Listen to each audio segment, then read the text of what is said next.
Hey, what's going on, everybody? It is Aaron Trevino here. We have another wonderful guest. We have Mike from Chicago. How you doing today, Mike? I'm doing great, Aaron. Thanks for having me on. I appreciate it. Yes, sir. Absolutely. I know we had spoken last month about this podcast, and I'm pretty excited to have you. Thank you. I'm excited to be here. I said a little bit ago, I said, I looked at my schedule yesterday and I said, oh, that podcast is finally coming up. So I was looking forward to meeting with you. So Beautiful, beautiful. Well, Mike, so for those of us who aren't too familiar with you, would you introduce yourself, please? sure. I'm Mike Morawski. I'm with a company called My Core Intentions. I have been in the real estate space for about 30 years.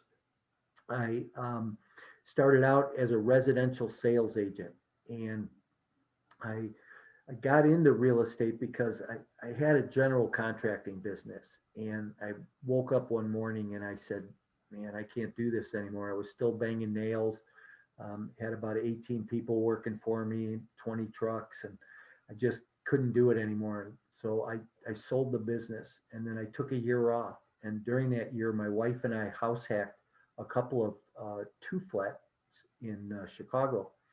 And during that time, I met an agent who was very successful. And, Aaron, I've always been of the fact that success leaves clues.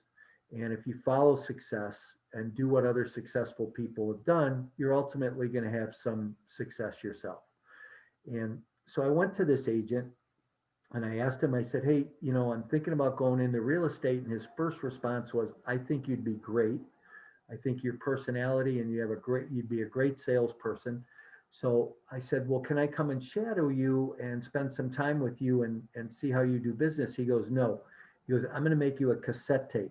So now I date myself a little bit because there might be people who don't know what a cassette tape is, right? But I equate it to like a podcast of today, right? So people can go back and listen to these over and over again. But he put everything on a cassette tape that I needed to know to go out and be successful. And I listened to that over and over and over again. And my first 8 months in the real estate business, I sold 78 single family houses. And I went on to build a team selling 125 homes a year. And it's just because I followed some simple methods and some simple techniques. And a lot of it just had to do with giving back, not really caring about the money or what was going to happen, but just giving back and what could I do for somebody else. 2005, I saw the market starting to shift, and I knew I was going to need to go do something else, that I wouldn't be able to keep that level of production up. And I always wanted to go into the apartment business because I understood that business. I had watched some big syndicators in Chicago, and I understood, you raise some money, you marry it with a great real estate deal, you stay in it as long as everything goes well, Aaron, everybody makes money. And so I went out and I raised $18 million in 30 months. I bought $60 million worth of real estate. It was about 4,000 apartments in 5 different states. Had a property management company where we managed 7,500 doors. And, today that brings me to being in the coaching and training space. Sure, absolutely. It's interesting how you've kind of run the gamut in terms of experience, and you weren't exactly sure if you wanted to step into the industry, and you had all of this success. Yeah. Yeah. Um, it's interesting, you build up this momentum, and one small success leads to the next. And you kind of look at it and you go, boy, am I ever going to get anything done? But when you look back and you see how much you have accomplished, um, it really makes a big difference. So you really get to see it, a full view, right? A full frontal view. So Sure, sure, absolutely. And I'm curious, maybe growing up, were you, around the real estate industry, or was there any particular aha moment you had that said, "Hey, I'm going to do this"? yeah, absolutely. That's a great question. I don't get asked that a lot, but I come from a family, no entrepreneurialism in my family, no real estate background at all. My parents owned a home that they had custom built. Interesting. I remember when they had that house custom built, it was $38,000 to build a 4 bedroom, 2.5 bath split level. That today I heard, the last time I saw it traded for about 450. So, it's kind of interesting property values, right? But so I remember being on family vacation. I was 8 years old, and we were at this resort, and I was sitting on the side of a swimming pool with my dad, and I happened to ask my dad about all the rooms and the doors and the buildings, and like, I didn't come from a family that was real estate background. And in his infinite wisdom, my dad started to explain to me how people came there and they stayed there and they vacationed or they slept there and they paid the owner money to be there. And from that minute on, I knew that I wanted to be the owner, that I wanted to be the guy that people were paying money to stay in their buildings. And it just kind of always stuck with me. I was intrigued by real estate. Over the years, I would ask my mom.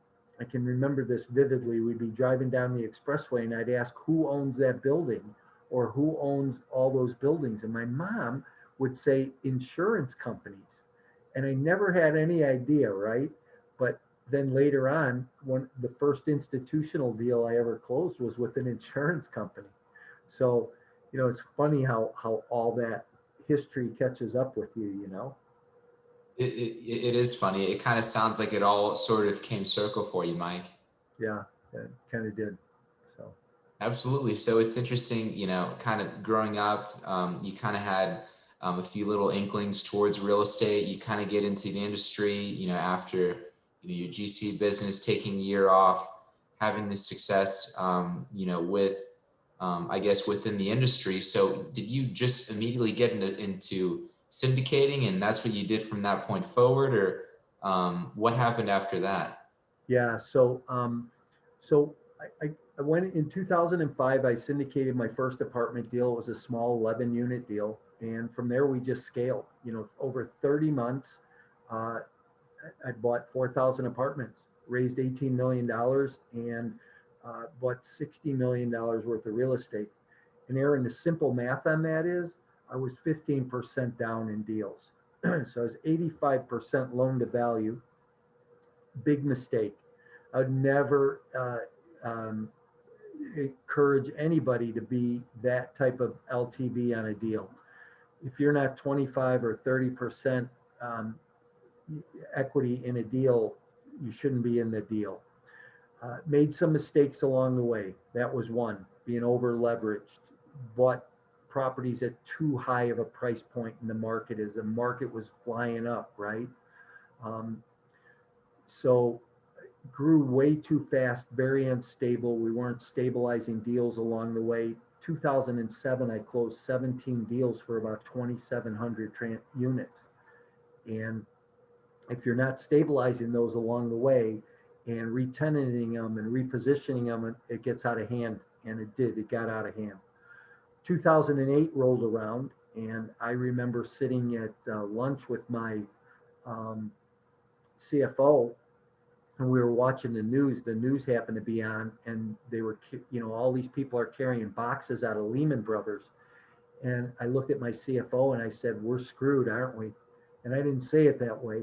He goes, yeah, we're in big trouble. And, we just kind of started to spiral out of control at that point. But the market went down. I thought we could weather the storm because we were on the commercial side. By the market getting wiped out on the residential side, I didn't think that the commercial backlash would be so bad, because I figured in the multifamily space, people would need a place to live.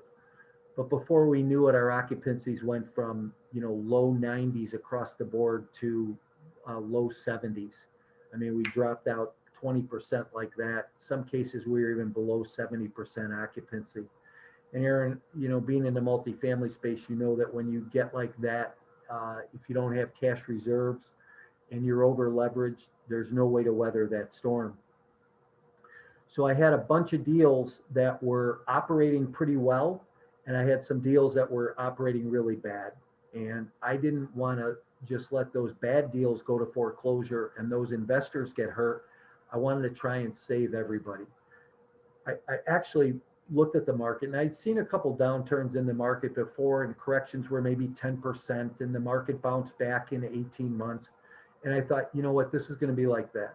So I think the market will come back, and it's not, the correction's not going to be as bad.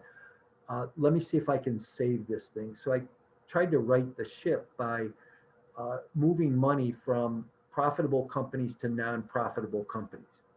And Aaron, that wasn't a problem, right? I mean, people do that all the time. They cover payroll, put the money back, things like that. My attorney said, hey, as long as you do it this way and you have notes, you're okay. The problem was I didn't disclose it to my investors, and in their light an issue. And it did catch up with me, and I wound up being indicted on wire fraud and mail fraud charges in 2010 for non-disclosure issues. And I ultimately got indicted, ultimately was charged and sentenced to 120 months in federal prison for commingling funds, moving money, non-disclosure. Sure, sure, absolutely, Mike. And if you wouldn't mind explaining, what exactly is mail and wire fraud in this context? Yeah, so that's an interesting question. It's a very, both mail fraud and wire fraud charges are very vast. They cover a lot of territory. Aaron, you actually could go to prison for mailing your electric bill in to pay the bill, or for paying it online. So although you have these things set up, you could get in trouble for it. So they use it as kind of a catch-all, and put people in this bucket that they really portray that you did do something wrong, or they kind of use it as a catch-all. Now, I'm not saying I didn't break the law, because I broke the law because I didn't disclose to my investors that I moved money, right? And so by the non-disclosure is really where the problem lied, and as the mail fraud and wire fraud piece came into play. Sure, sure, absolutely. I guess maybe, rewinding a bit back, it kind of seems like the beginning of the impetus of this was, kind of the issue with scaling, right? Because you had kind of mentioned how you were trying to scale the business, which maybe led to a few things later on. Yeah. So, Aaron, it's kind of interesting how you asked that question. I know that you and I really, you don't know this story, but yet you ask a question that kind of leads to the next piece, which I think is great for an interview, for somebody who hosts these like you do. So my hat's off to you about that. Yeah, there were a lot of things along the way that happened, right? And a lot of things that I didn't pay attention to and should have paid attention to, but because of situations and, I spent a lot of time with my blinders on thinking things would get better. I buried my head in the sand and didn't pay attention to some of the key metrics that you need to pay attention to. I asked for reports from my partner in the accounting department, and I got things that didn't make sense and weren't helpful. I can talk about a couple of situations. In 2008, I was at a closing in Cincinnati, and we were getting ready to close one of our bigger deals at the time. It was 180 units, and the deal wasn't getting funded. And so I finally get my partner on the phone, and I couldn't figure out why the money from my office wasn't being sent there. And my partner gets on the phone and he goes, I don't know how to tell you this. And when you are waiting for $500,000 at a closing table and your partner says, I don't know how to tell you this, what do you think automatically goes through your mind? Now what, right?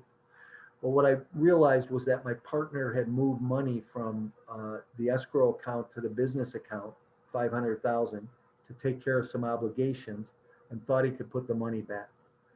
And I immediately said, I hope you remember the conversation we had when we first went into business, where I said, you don't move money between companies. You don't take money out of an escrow account. That money doesn't belong to us.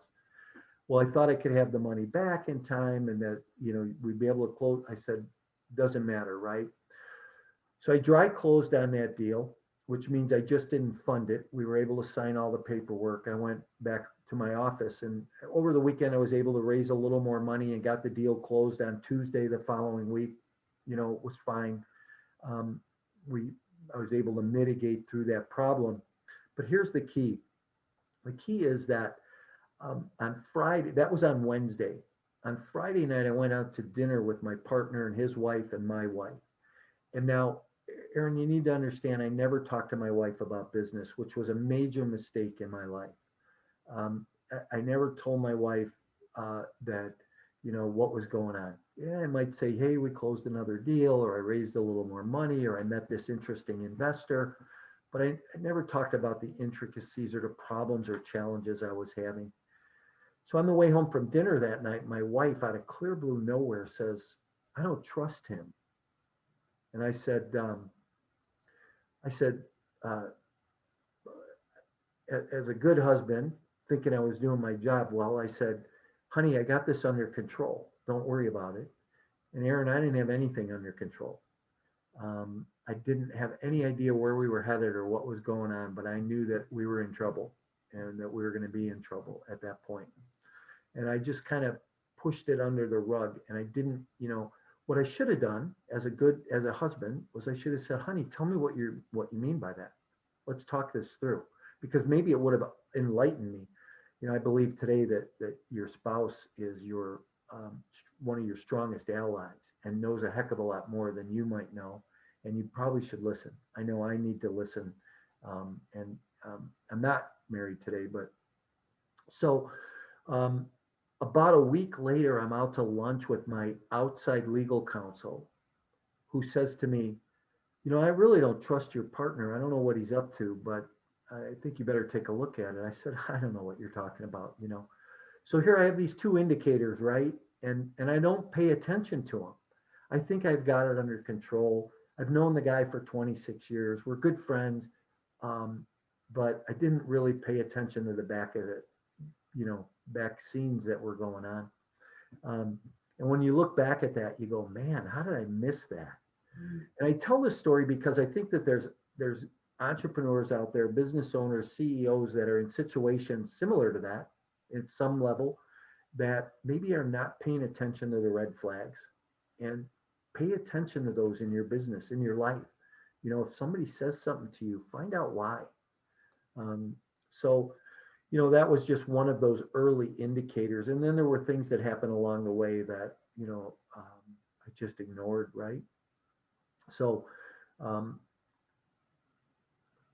when I was in prison, one of the things I did was write a list of all the things I did wrong. And that was one of them. I didn't pay attention to that. I didn't listen to my wife. I didn't listen to outside legal counsel. I was over leveraged. I paid too much for properties. I buried my head in the sand.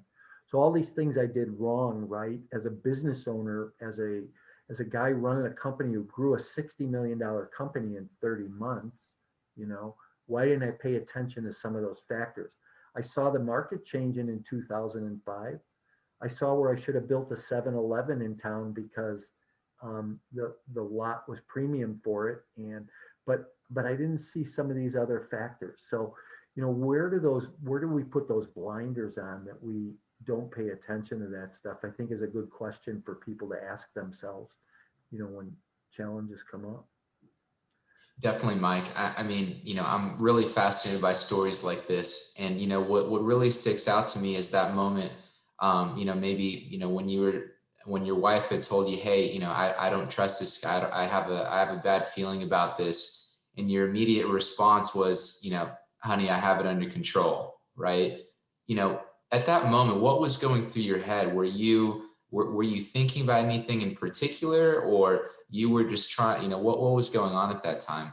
Oh yeah, I was, first of all, I was mad about Wednesday still, and I was mad that he moved the money, and I was mad that I, that I didn't have it under control, and I didn't know um, what was really going on. At this point, I owned 3,000 units, and it was like, you start to see things starting to happen, right? And you're wondering where you're going to go next. So, um, I was concerned, but I didn't want my wife to see my concern because I didn't want her to get worried and freak out. And I wanted her to have that safety and security that, our wives typically need, right? Or want from us. And, I couldn't, I knew I wasn't providing it at that point, and I was already feeling like a failure. I didn't want to feel like that with her either, you know. Sure, absolutely. And I mean, I guess this was at a different magnitude, but it can be very difficult, for anyone to identify a problem and take steps to solving it. It would be, a bit easier at times to sidestep or, to just frankly hope that the issue goes away, right? Right, right. So, so here's, so you might think, oh my God, this is crazy, right? This, go to prison and Aaron, I made millions of dollars in real estate. And I had a really good business before I ever even went into the apartment business. But here's what happened. I lost everything. So 2010, I got indicted. And at this point, we had lost some properties and, we wound up turning all our companies over to a receiver.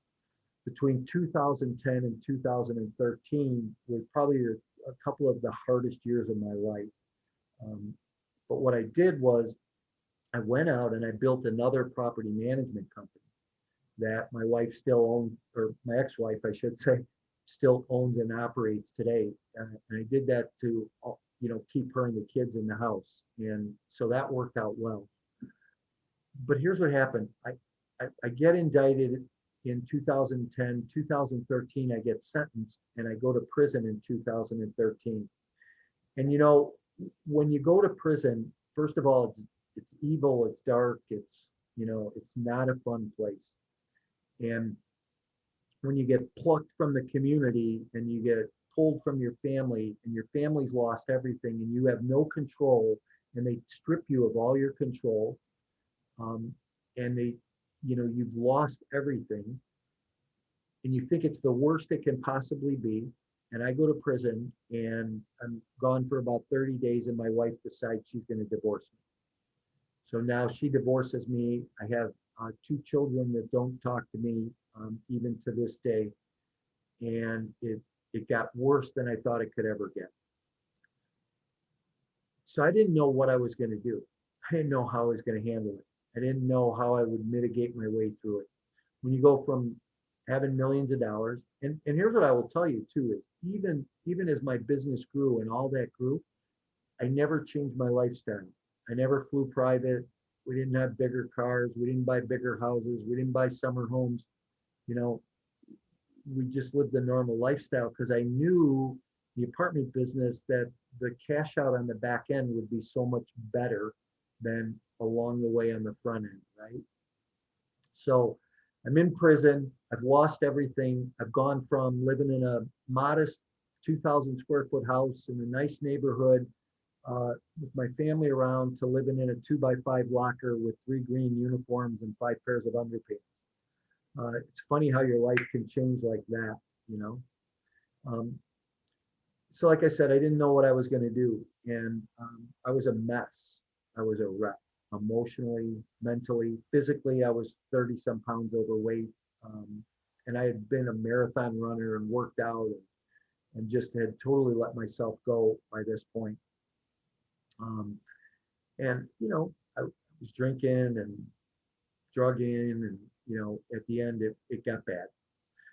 So one day I walk into the gym and there were some guys around me in prison that wound up being really good friends of mine. And to this day are good friends of mine. They kind of helped me through. This young guy walked up to me and he said, look, he goes, don't let these people beat you. He goes, you can let all those people on the outside take away everything that you ever had. And you can let the government beat you or not. He goes, you have a choice. You can either do this time or you can let the time do you. And if you let the time do you, you're going to go home worse than you are now. But if you do the time and you get it back physically, mentally, emotionally. He goes, everything else in your life will come back after that. And I don't know what it was about that conversation, but it changed my perspective from that minute on. I started going to the gym. I started to feel better. I started to work on myself. I started to feel better. Aaron, I wound up going to college. I took a 4-year course in theology. I wound up getting a bachelor's degree in theology. I taught Bible study in prison for 5 years. I wrote 2 books while I was gone, one on multifamily investing called Exit Plan, which I just published last year. And that's your complete guide to multifamily investing and why you need an exit plan before you buy. I wrote a book on property management, which I hope I'll get out later this year.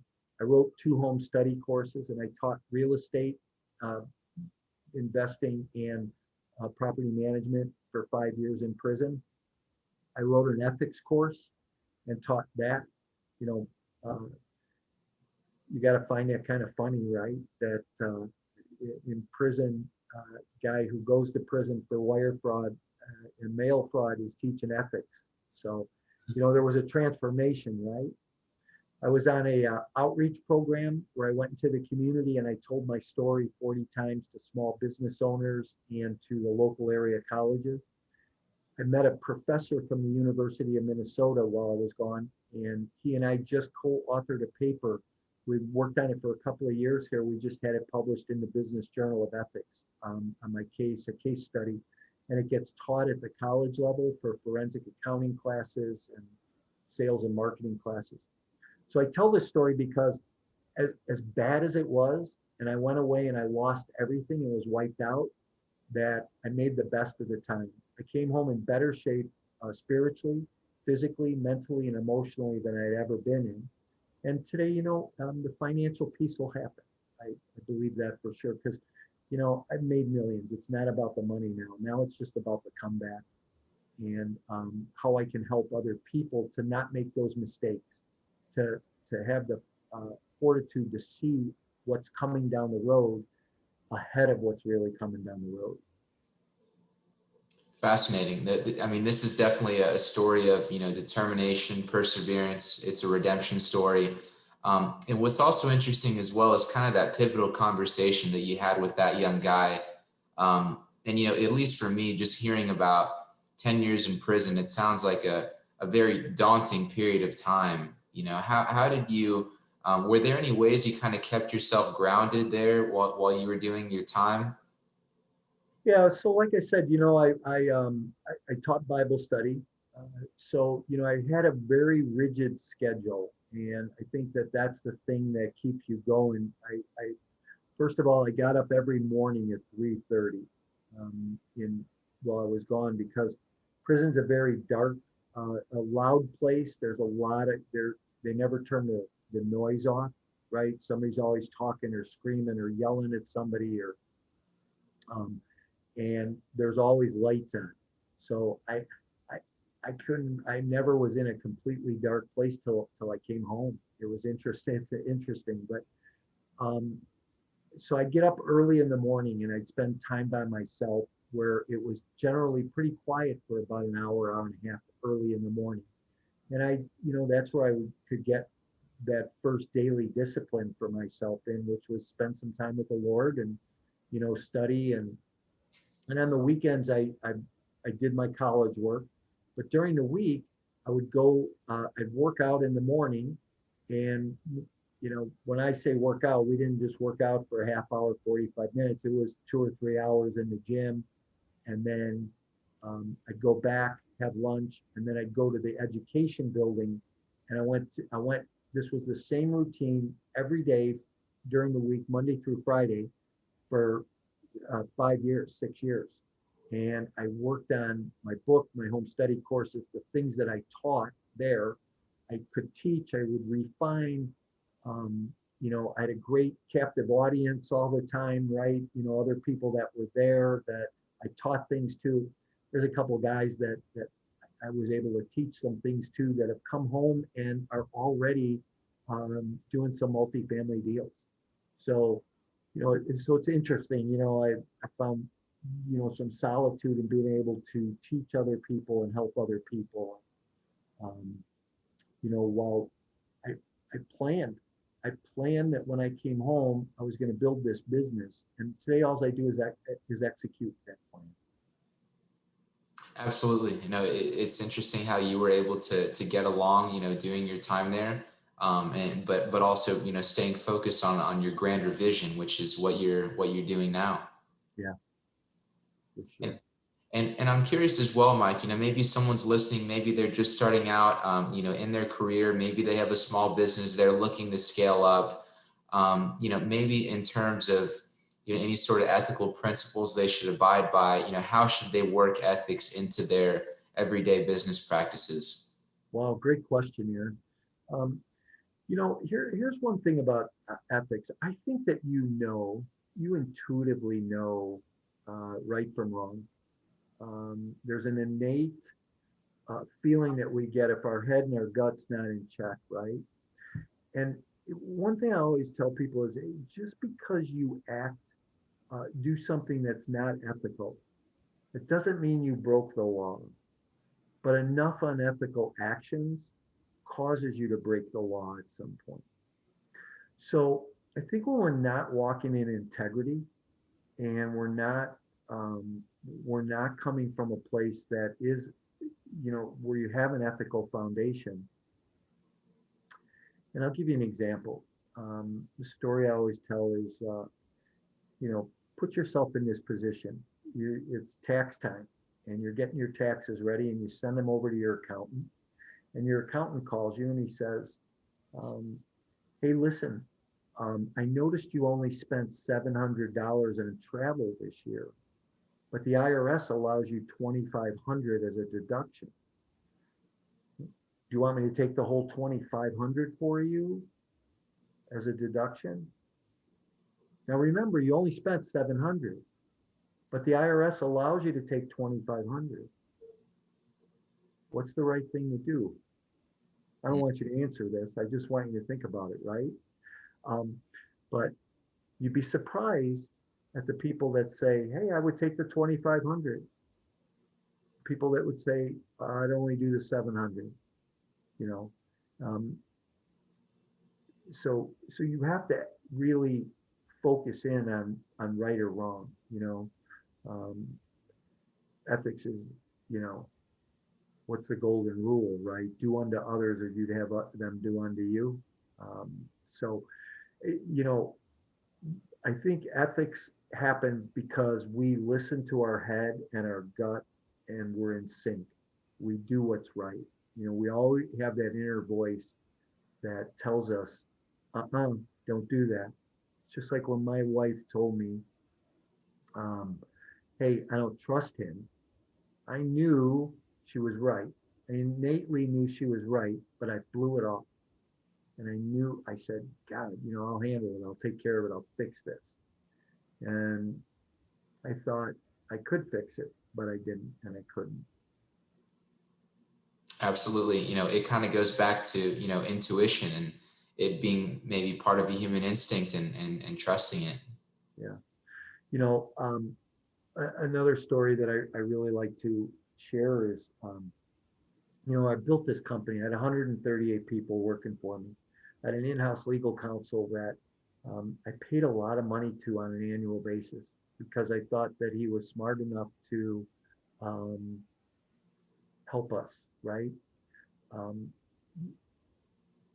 another business mistake, but I'm walking into a board meeting one night. This is early 2010, spring of 2010. This was just before I got, we wound up getting indicted. And we had a board of advisors. I had 12 other men and women who came from other businesses that were a lot smarter than I was. I had attorneys, business owners, people from the manufacturing industry, and a couple guys from the golf course who owned other big companies and um, that were on an advisory board. And we met once a quarter. And I talked to them about my business. And this one night, I'm walking into the board meeting and I'm prepared to tell them where we're at. hey, we're upside down, and here's what's going on. We can't pay our bills. Our occupancy's dropped out. We can't rent units because people aren't renting, and the world's upside down, and I'm in trouble, and I don't know what to do. Help me, right? Well, I'm met in the parking lot by my in-house legal counsel, who says, hey, hey, hey, we don't want to talk about any of that tonight. And I'm like, what do you mean? He said, we don't have enough information. I said, how much more information do we need? We know we're upside down. We know we can't pay our bills. We know we're in trouble. Yeah, but we need to have more information. He said, listen, let's just sugarcoat it. And we'll have a conference call in 2 weeks with them all when we have more information. Well, I let him tell me what to do. And I knew in my brain and I knew in my gut it was wrong. I was ethically out of whack because I allowed somebody who I thought had my best interest at heart, okay, because he worked for me, because I thought that we were trying to steer the ship in the same direction. I was wrong. And um, it, because of, I think that that was one of those meetings that could have maybe helped and changed the direction of where we were headed and what was going on. But it was shortly after that we wound up totally imploding. So, but you got to listen to those signs around you, you know, and we act unethically when we don't listen to those signs because our behavior becomes that of being out of whack. Hmm. It's interesting because it almost kind of sounds like maybe acting unethically is kind of maybe a knee-jerk reaction to something else. Some cases it may be. Yeah, absolutely. No, that's very interesting. And one thing you talked about was maybe the failure to disclose. Could you kind of suggest maybe going forward, maybe someone has a career in real estate.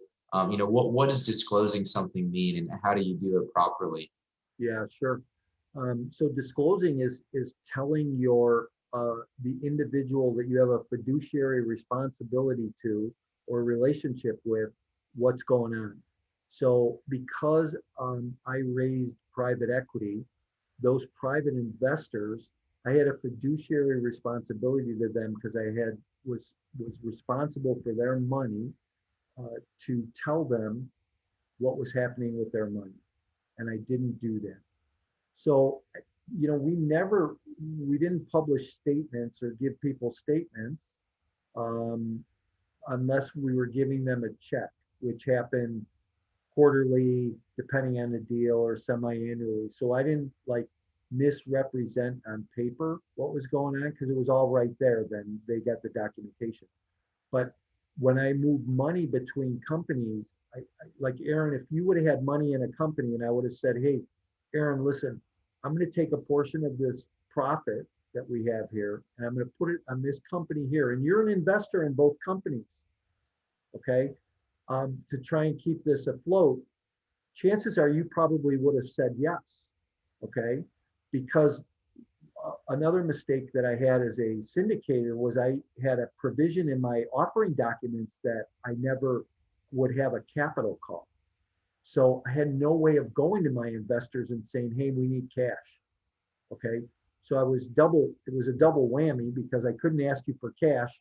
And then I didn't want to tell you about moving the money because I felt shame because I wasn't performing like I thought I'd be able to perform.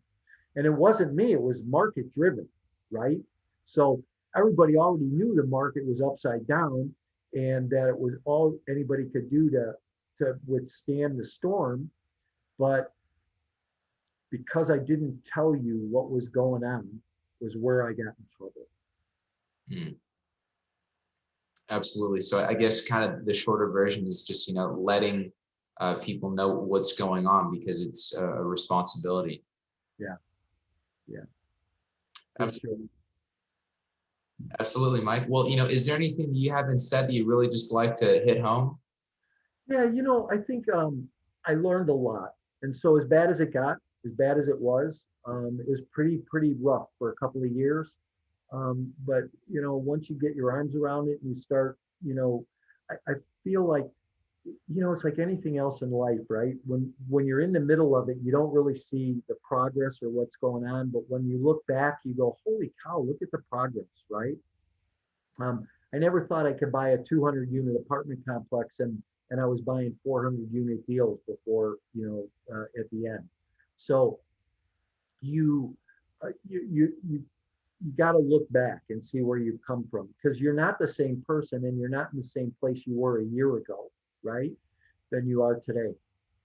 So when I look at that time in prison, I learned a lot and I grew a lot. And I'm a different guy today as a result of it. And, you know, like I said, I came home in better shape physically, mentally, emotionally, and spiritually than I'd ever been in. And now today, it's just, I equate success to being able to build a business and saying, hey, look, I bounced back from this. And I've been able to help a bunch of people along the way. But, so a lot of good things have come out of it. So I have my book Exit Plan. I'd love to give a copy away to your listeners. They can feel free to go download a copy from my website. They can go to mycoreintentions.com/exit plan. And that, just like it is, it's mycoreintentions.com/exit plan. And, I think it's a great read. I wrote it. I'm a little partial, but I spent hundreds of thousands of dollars over the years on coaching and training and books and tapes and seminars. And everybody teaches us how to get in a deal. Nobody teaches us how to get out, or nobody teaches us when to get out. And I think that getting out is as critically important as getting in, because, there's that old saying in real estate that says you make money on the way in when you buy the deal. And that's true, you do, because it depends on how you bought the deal and the terms, but you'd never realize it till you get out. So how do you get out and when do you get out? So I hope to be able to help people with that. And then, if anybody ever has a question or needs anything, they can call me or email me directly, and I'd be more than happy to see what I could do to help. Absolutely, Mike. I definitely appreciate it. You offering the book. I'm sure a lot of people in our audience that they'll definitely enjoy it as well. And I've really enjoyed hearing about this story. It's been really informative. We talked a bit about you, about your journey, maybe some lessons learned, and also a bit about ethics as well. Yeah, for sure. Absolutely, Mike. Well, we've learned quite a bit. I sure have. I've really enjoyed our conversation, and thank you so much for coming on the show.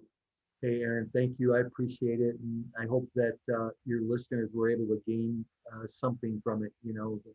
I guess I look at it like this: if somebody's sitting on the sidelines or sitting on the fence and they have something going on in their business or their life personally, don't go it alone. Reach out, get some help, talk to somebody else that might be able to help give you a little insight that you might not be looking at yourself. We tend to walk around with saying we don't want to be a failure. We don't want to feel like a failure, or shame based that if I implode or something happens, what are others going to say? Who cares? You know what? It's better to try and solve the problem and walk away from the issue than to be in trouble from it. So I just hope that my message gets out to somebody who maybe could use it today or tomorrow. Yes, definitely, Mike. I think there's a lot of gems in this podcast, a lot of valuable information, and thank you for coming on the show. Thanks, Aaron. I appreciate it.